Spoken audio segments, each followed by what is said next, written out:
नमस्कार दोस्तों, स्वागत है आपका आपके अपने चैनल सच मीडिया में। आज की तमाम बड़ी खबरें, लेटेस्ट अपडेट निकलकर सामने आई है। जी आपको बता दें, कई राज्यों में विधानसभा चुनाव होने वाले हैं और कई राज्यों में निकाय चुनाव होने वाले हैं। इस चुनाव से पहले ही भारतीय जनता पार्टी को एक और बड़ा झटका लगा है। दो राज्यों महाराष्ट्र और मुख्यमंत्री योगी आदित्यनाथ के राज्य में यानी उत्तर प्रदेश में भारतीय जनता पार्टी के कई नेताओं ने पार्टी का दामन छोड़ दिया है और अलग अलग पार्टियों में शामिल हो गए हैं। वहीं तीसरी बड़ी खबर में आपको बताएंगे, अब हरियाणा में भी भारतीय जनता पार्टी सरकार की मुश्किलें बढ़ती हुई दिख रही हैं। अब हरियाणा में कांग्रेस ने एक तीर से दो निशाना लगाने की बड़ी रणनीति बनाई है, जिससे मनोहर लाल खट्टर से अधिक दुष्यंत चौटाला की चिंताएं बढ़ गई हैं। कांग्रेस ने हरियाणा के बीजेपी सरकार के खिलाफ बहुत बड़ा ऐलान कर दिया है। अब हरियाणा भारतीय जनता पार्टी सरकार के खिलाफ अविश्वास प्रस्ताव करने जा रही है। वहीं चौथी बड़ी खबर में आपको बताएंगे कि बंगाल विधानसभा चुनाव में 8 चरणों में चुनाव होने से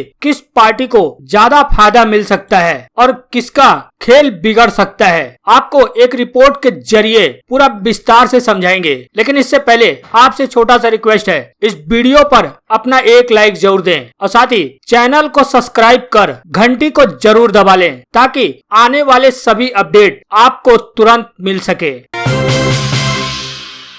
बढ़ते हैं पहली बड़ी खबर की तरफ। आपको बता दें, महाराष्ट्र नगर पालिका चुनाव से पहले बीजेपी को झटका लगा है। भुसावल में नगर पालिका के चुनाव होने वाले हैं, उससे ठीक पहले उन्होंने बीजेपी को एक करारा झटका दिया है। ये जलगांव जिला बीजेपी के लिए बड़ा सेटबैक माना जा रहा है। जी हाँ, आपको बता दें, जलगांव जिलों में बीजेपी को बैक फुट पर भेजने के लिए पहले एनसीपी ने बीजेपी के पूर्व नेता एकनाथ खड़गे को अपने साथ ले आई, और अब एनसीपी का ये फैसला कितना सही है इसका अंदाजा इस बात से लगा सकते हैं कि खड़से ने भुसावल के 13 बीजेपी पार्षदों के साथ ही कई समर्थकों को भी एनसीपी में जोड़ दिया है। भुसावल में नगर पालिका के चुनाव होने वाले, उससे ठीक पहले उन्होंने बीजेपी को एक करारा झटका दिया है। ये जलगांव जिला बीजेपी के लिए बड़ा सेटबैक माना जा रहा है।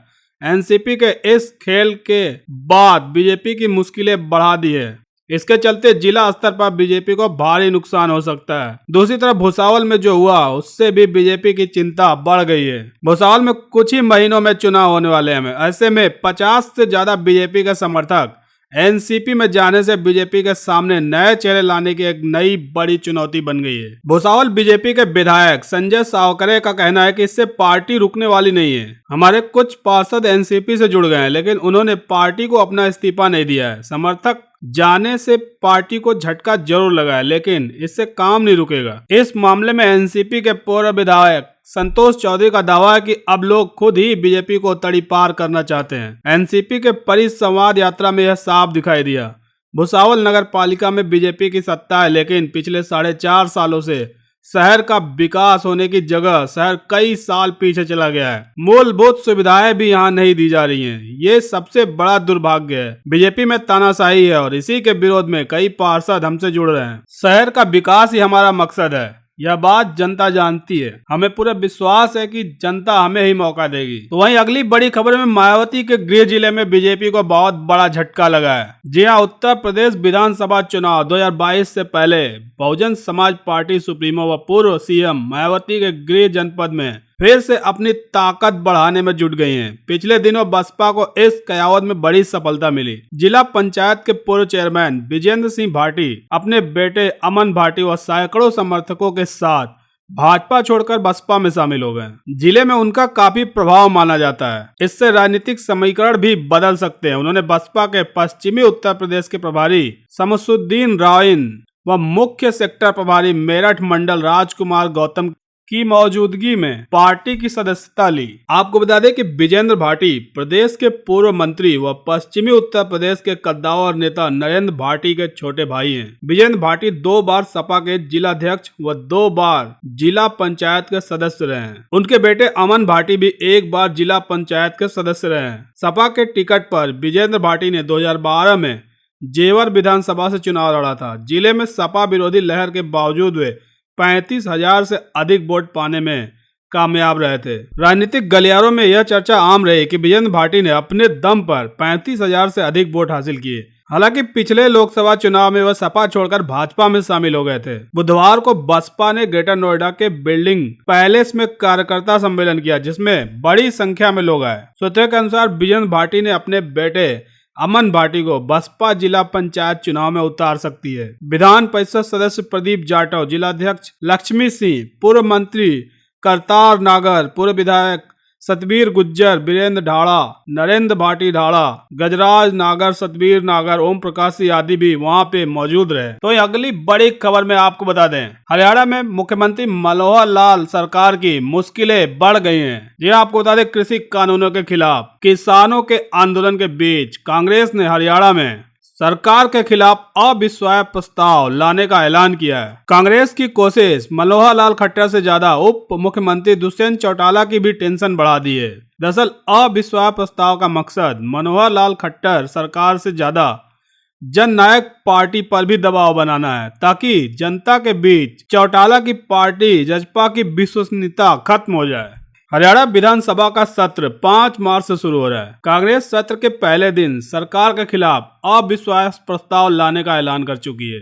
सरकार के खिलाफ अविश्वास प्रस्ताव मंजूर होगा या नहीं, यह फैसला विधानसभा अध्यक्ष करेंगे। प्रदेश कांग्रेस के एक वरिष्ठ नेता ने कहा कि अविश्वास प्रस्ताव मंजूर हो जाता है तो जजपा को अपना रुख साफ करना पड़ेगा। वह सरकार का समर्थन करती है तो इससे साफ है कि जजपा किसानों का साथ नहीं है। किसानों का साथ देती है तो भाजपा के खिलाफ जाना ही होगा। जननायक जनता पार्टी किसानों की राजनीति करती रही है। विधानसभा चुनाव में जाट किसान मतदाताओं ने जजपा का समर्थन किया था। ऐसे में जजपा के लिए विश्वास प्रस्ताव पर सरकार का समर्थन देना आसान नहीं होगा, क्योंकि पार्टी के कई विधायक किसानों की मांगों का समर्थन करते हुए अध्यक्ष और मुख्यमंत्री दुष्यंत चौटाला के लिए पार्टी को एकजुट रखना मुश्किल हो जाएगा। इसका असर सरकार की स्थिरता पर पड़ेगा और देर सबेर आखिरकार मुख्यमंत्री मनोहर लाल खट्टर की सरकार गिर जाएगी। कांग्रेस के एक नेता ने कहा कि इस वक्त सरकार बनाने में कोई फायदा नहीं है। हम कोशिश करेंगे कि मनोहर लाल सरकार खुद गिर जाए। जजपा सरकार से समर्थन वापस लेती है तो सरकार बहुत दिन नहीं चल पाएगी। ऐसी स्थिति में नए सिरे से विधानसभा चुनाव होंगे। कांग्रेस भी चुनाव के बाद पूर्ण बहुमत से सत्ता में आना चाहती है। तो ये अगली बड़ी खबर में आपको बता दें, चुनाव आयोग ने पश्चिम बंगाल में 8 राउंड में चुनाव कराने का फैसला लिया है, जबकि असम में 3 चरणों में वोटिंग होनी है। तमिलनाडु, केरल, पौंडुचेरी में एक ही राउंड में मतदान होना है। इसे लेकर पश्चिम बंगाल की सत्ताधारी पार्टी यानी कि टीएमसी ने सवाल खड़े किए हैं कि आखिर बंगाल में 3 चरणों में मतदान क्यों कराया जाएगा। इसे लेकर चुनाव आयोग के अधिकारियों का कहना है कि ऐसा पहली बार नहीं हो रहा है। अक्टूबर 2019 में महाराष्ट्र और झारखंड के चुनाव का उदाहरण देते हुए आयोग के एक अधिकारी ने कहा कि यह फैसला राज्य चुनाव आयोग और कानूनी एजेंसियों की रिपोर्ट के आधार पर होता है। आयोग के अधिकारी ने कहा कि तब 288 सीटों वाले महाराष्ट्र और 90 सीटों वाले हरियाणा में एक ही राउंड में वोटिंग कराई गई थी, लेकिन 81 सीटों वाले झारखंड में 5 राउंड में वोटिंग हुई थी। आयोग के एक अधिकारी ने कहा कि इसकी वजह कानून व्यवस्था की स्थिति झारखंड में अन्य राज्यों के मुकाबले में अलग होना था। हालांकि यह बात भी साफ है कि इससे चुनाव लड़ रहे दलों को अपनी रणनीति तैयार करने में कुछ मदद मिलती है। बीजेपी के एक सीनियर लीडर ने कहा कि इससे राजनीतिक दलों को चुनावी रणनीति तैयार करने में मदद मिलती है। और वहीं एक अन्य लीडर ने कहा कि कई बार ग्राउंड पर स्थिति बदलती है तो पार्टियों को पर्याप्त समय सुधार के लिए मिल जाता है। दूसरे चरण के अनुसार पार्टियां अपनी रणनीति बदल लेती हैं और कई बार क्षेत्र के हिसाब से मुद्दों पर फोकस करते हुए आगे बढ़ती हैं। इसके अलावा पार्टी के कैडर में आंतरिक कलह से निपटने में भी मदद मिलती है। कई बार ऐसा होता है कि मत प्रतिशत कम रह जाता है। ऐसी स्थिति में पार्टी लीडरशिप अपने कैडर को मोबिलाइज करती है कि कैसे वोटर्स का टर्नआउट बढ़ाया जाए। तो वहीं दूसरी तरफ राजनीतिक विश्लेषक कुछ अलग राय रखते हैं। उनका कहना है कि अलग चरण में होने से ज्यादा पार्टियों को अपने पक्ष में बनी हवा का फायदा मिलता है। इसे लहर भी कहा जाता है। वो कहते हैं कि इस बारे में सटीक जानकारी नहीं है कि आखिर कैसे चरणबद्ध चुनाव से नुकसान या फायदा होता है, लेकिन किसी राजनीतिक दल के पक्ष में हवा या फिर माहौल उसके खिलाफ हो तो फिर चरणों में चुनाव होने या न होने से बहुत ज्यादा फर्क नहीं पड़ता। वहीं अगली बड़ी खबर में बीजेपी आरएसएस पे राहुल ने किया है हमला, संवैधानिक संस्थाएं तबाह करने का आरोप लगाया। जी हाँ, कांग्रेस के पूर्व अध्यक्ष राहुल गांधी ने बीजेपी और आरएसएस पर बड़ा जुबानी हमला बोला है। शनिवार को तमिलनाडु के तूतुकुड़ी में वकीलों के एक कार्यक्रम में उन्होंने दावा किया है कि देश की संवैधानिक संस्थाएं तबाह कर दी गई हैं। आलम यह है कि संसद और न्यायपालिका पर अब किसी का भरोसा नहीं रहा। उनके मुताबिक ईडी और सीबीआई का बेजा इस्तेमाल किया जा रहा है। वो आगे बोले कि बीजेपी जानती है कि मैं भ्रष्टाचारी नहीं हूँ, इसलिए वह मुझसे डरती है। राहुल गांधी ने कहा कि मैं न्यायपालिका के साथ साथ संसद में भी महिला आरक्षण का पूर्ण सम्मान करता हूं। हर एक जगह पर पुरुषों को महिलाओं को उसी नजरिए के साथ देखने की जरूरत होती है जिससे वे स्वयं को देखते हैं। राहुल ने कहा कि पिछले 6 सालों में चुनी गई संस्थाओं और देश को एक साथ रखने वाली स्वतंत्र प्रेस पर सुव्यवस्थित तरीके से हमला हुआ है। लोकतंत्र एकदम से नहीं मरता, धीरे धीरे मरता है। आरएसएस ने संस्थाओं में संतुलन को खत्म कर दिया है। राहुल गांधी ने कहा कि देश के सेकुलर ढांचे पर बीजेपी और आरएसएस हमला कर रहे हैं। ये न सिर्फ संविधान पर बल्कि हमारे इतिहास और संस्कृति पर भी हमला है। इसके खिलाफ हम सबको मिलकर लड़ने की जरूरत है। आपको बता दें, असम, बंगाल, केरल, पुडुचेरी और तमिलनाडु चुनाव राहुल गांधी के लिए इसलिए भी अहम है क्योंकि अगर पार्टी को इन चुनावों में कामयाबी मिलती है तो उनकी कांग्रेस अध्यक्ष बनने की राह और आसान हो जाएगी। वहीं दूसरी तरफ अखिलेश यादव ने मुख्यमंत्री योगी आदित्यनाथ पर हमला बोला है। जी हाँ, आपको बता दें, मुख्यमंत्री योगी आदित्यनाथ पर हमला करते हुए समाजवादी पार्टी के सुप्रीमो अखिलेश यादव ने शुक्रवार को कहा कि लोकतंत्र के मंदिर में विधानसभा में वह जिस प्रकार भी ठोक देंगे, पटक के मारेंगे की भाषा बोलते हैं वह एक योगी की भाषा नहीं हो सकती। उन्होंने आगे कहा कि लोकतंत्र के मंदिर सदन में ठोक देंगे, पटक के मारेंगे जैसी भाषा नहीं बोली जा सकती। ऐसा लगता है कि उन्होंने बचपन में लाल मिर्च का सेवन किया था, इसलिए उन्हें समाजवादी लाल टोपी से डर लगता है। उन्होंने कहा कि लाल भावनाओं का रंग है, हमारा दुख और खुशी इसी रंग के साथ परिलक्षित होती है। हम यह भी कह सकते हैं कि जिन लोगों का दिल काला होता है वो काली टोपी पहनते हैं। यहाँ अखिलेश यादव का इशारा आरएसएस कार्यकर्ताओं का था जो काली टोपी पहनते हैं। अखिलेश बुधवार को उत्तर प्रदेश विधानसभा में मुख्यमंत्री योगी के बयान का जिक्र कर रहे थे। तब उन्होंने कहा कि एक टोपी पहने नेता को एक बच्चे ने गुंडा समझ लिया था और सदस्यों से कहा था कि वह लाल, पीली, नीली टोपी पहनकर लोकतंत्र के मंदिर सदन को नाटक कंपनी के रूप में न बदले। अखिलेश यहां पार्टी कार्यकर्ताओं के 3 दिवसीय प्रशिक्षण कार्यक्रम में शामिल होने आए थे। उन्होंने कहा कि वर्तमान में लोकतंत्र के लिए खतरा है और केवल सपा ही भाजपा से लड़ सकती है।